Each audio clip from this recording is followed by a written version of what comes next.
ఆంధ్ర తెలంగాణలో తక్కువ ఫీజులతో high quality results ఇస్తున్న ఏకైక సంస్థ తిరుమల్ ఐఏఎస్ ఇన్స్టిట్యూట్. దేశ బ్యాంకింగ్ నియంత్రణ సంస్థ రిజర్వ్ బ్యాంక్ ఆఫ్ ఇండియా ద్రవ్య విధాన కమిటీ దేశంలోని కోట్లాది మందికి రుణ ఈఎంఐలలో ఉపశమనం కల్పించింది. ఆర్బీఐ ఎంపీసీ వరుసగా రెండోసారి రెపో రేటును 0.25% తగ్గించింది. ఆ తర్వాత రెపో రేటు 6.25% నుంచి 6%కి తగ్గింది. అమెరికా అధ్యక్షుడు డొనాల్డ్ ట్రంప్ సుంకాలతో ఇబ్బంది పడుతున్న సమయంలో ఆర్బీఐ నుండి ఈ నిర్ణయం వచ్చింది. దీని తర్వాత ప్రపంచంలో ద్రవ్యోల్బణం, మాంద్యం పెరిగే అవకాశం పెరిగింది. ప్రపంచ ఆర్థిక వ్యవస్థ మాంద్యంలోకి వెళ్లే అవకాశాన్ని పరిగణలోనికి తీసుకుంటే ఆర్బీఐ తీసుకున్న ఈ నిర్ణయం చాలా మెరుగైందిగా ఉంది. ఆర్బీఐ ఎంపీసీలోని మెజారిటీ సభ్యులు 0.25% కోతను సిఫార్సు చేశారు. ఆ తర్వాత రెపో రేటును ఇంత తగ్గించారని నిర్ణయం తీసుకున్నారు.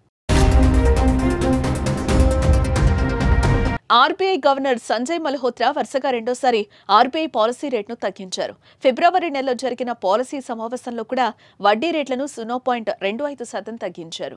ఈ తగ్గింపు దాదాపు 5 సంవత్సరాల తర్వాత అంటే 56 నెలల తర్వాత కనిపించింది. ఈ తగ్గింపు తర్వాత సామాన్య ప్రజలకు పెద్ద ఉపశమనం లభిస్తుందని భావిస్తున్నారు.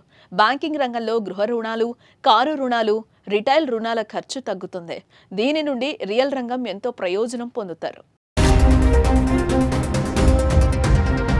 మార్చి నెల ద్రవ్యోల్బణ గణాంకాలు వెల్లడి కానప్పటికీ ఫిబ్రవరి నెలలో దేశ ద్రవ్యోల్బణం 4% కంటే తక్కువగా ఉంది.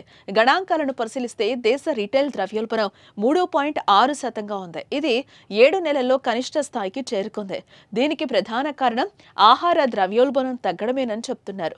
నిపుణుల అభిప్రాయం ప్రకారం ఏప్రిల్ నెలలో కూడా రిటైల్ ద్రవ్యోల్బణం 4% కంటే తక్కువగా ఉండొచ్చు.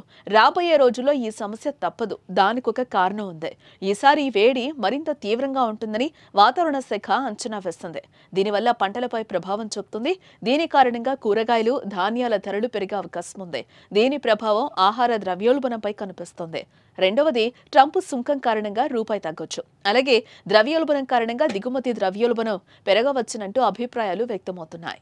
After a detailed assessment of the evolving macroeconomic and financial conditions and outlook, the MPC voted unanimously to reduce the policy repo rate by 25 basis points to 6% with immediate effect. After a detailed assessment of the evolving macroeconomic and financial conditions and outlook, the MPC voted unanimously to reduce the policy repo rate by 25 basis points to 6% with immediate effect.